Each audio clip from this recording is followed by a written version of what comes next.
The Kimberley. The Kimberley. The Kimberley. It's kind of a different name, isn't it? But it is a beautiful region of Australia that I never knew existed until about a year ago. Because I'd never heard of it. You know, there are a lot of Australians who've never heard of it, but it's the northwest corner. Up near, well, it's on the Indian Ocean. On the Indian Ocean. It's very, very remote. I suppose based upon what we saw on the land side, you can get a Land Cruiser and go in and real outback it, or you can do like we did, travel in complete luxury on a giant yacht with a helicopter and explore it in a completely different way from the water side of things. It's amazing. So, you know, for international travelers, you fly into Sydney, and then from Sydney to Perth, which is across the country. It's like going from New York to San Francisco. Yes. And then from Perth, which is in the south west corner, you go up to Broome, which is in the northwest corner. And then you finally get on the ship. On the ship, and when you come home, you leave from Wyndham to Broome to Perth to Sydney. Yeah. Not to mention get back to wherever else you came from. In Yiddish, it's called a schlep. And that it was, but it was a worthwhile schlep. A worthwhile schlep, absolutely.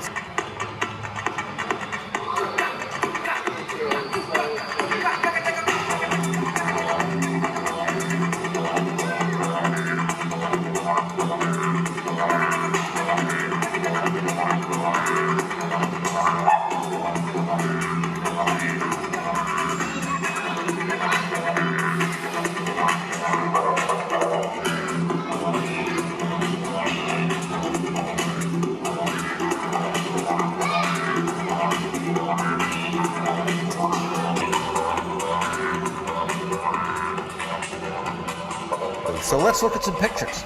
Sure. We did some shooting in Sydney when we came in internationally, but then when we got to Broome, this was our first real shooting, and it's quite a nice town, and this was sunset on the first day that we got there.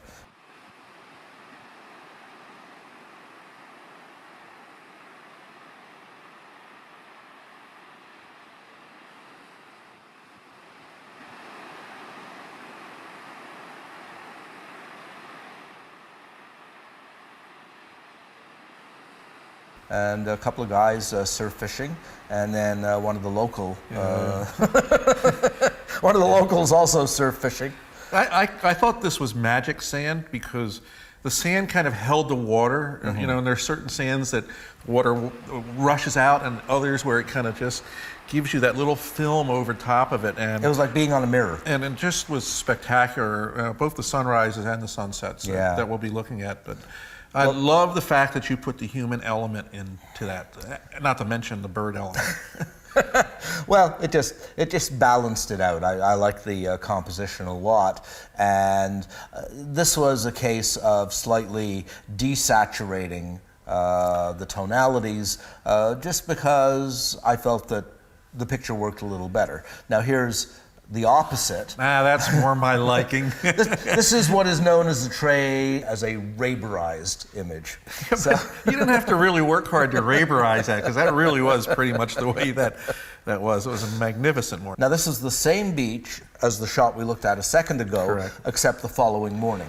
Actually, what happened is the sun goes down over the water, but comes up over the land over here, as you can see. So, you know, this is what you're seeing at sunrise, which once again lent itself perfectly, but the color, as you say, was different. I think your first image of the sunset was pretty accurate because it was at the late day, there was probably some haze, and you know, it wasn't as spectacular, but when we walked onto the beach that morning and started seeing that sun come up and started looking at that, it was just one of those, oh my gosh. It was wonderful, and this was a perfect use for, I think this was the new Zeiss Tuit. The Tuit lens, 12 millimeter probably? The 12 millimeter, and a lot of people think that wide-angle lenses are for shooting broad expanses. No, they're not. They're for immersive photography. They're for creating an image like this where the near-far relationships are exaggerated. Well, I think what I like about them is they take everything and draw your eye into it. As you know, with the reflections in these tidal ponds here and the clouds, you know, you're just drawn right into this picture, and I don't think you could have done that through a normal lens. No, it's the perspective that it gives is definitely rather unique. Now you have some shots from around that area as well. Well, I've only included one sunrise shot. Very pastel-y, very subtle. You know, while this brilliant light was going on between, you know, there was this just orange Yeah, it's lovely. horizon with the aqua, water and the waves, and just the foreground here. Now, this was done with the 12 millimeter also. What's interesting here is when you're photographing beaches and waves, there's an infinity of shots.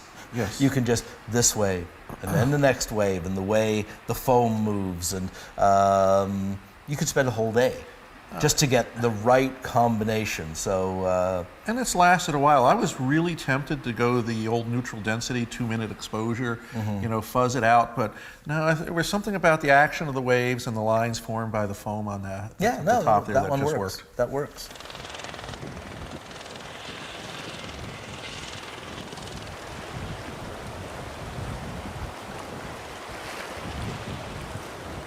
Then we get to what may be one of the most amazing places I have ever seen. This is the Montgomery Reef. And you're out in the ocean, you're quite far from land, and what happens is there are strong tidal motions. Right. And so this reef, which when we arrived there was completely submerged. Yep. And then you hang around for a few hours, and it seems like the ocean's going down because It is. it is going down. And you can't tell how, this is a waterfall in the middle of the ocean. And what would you say, about 5-6 feet high? About, you know, a anywhere- person standing there, you know, would be about that tall. Right. Actually, we wanted to get out of the boat, and the guy goes, no, you really don't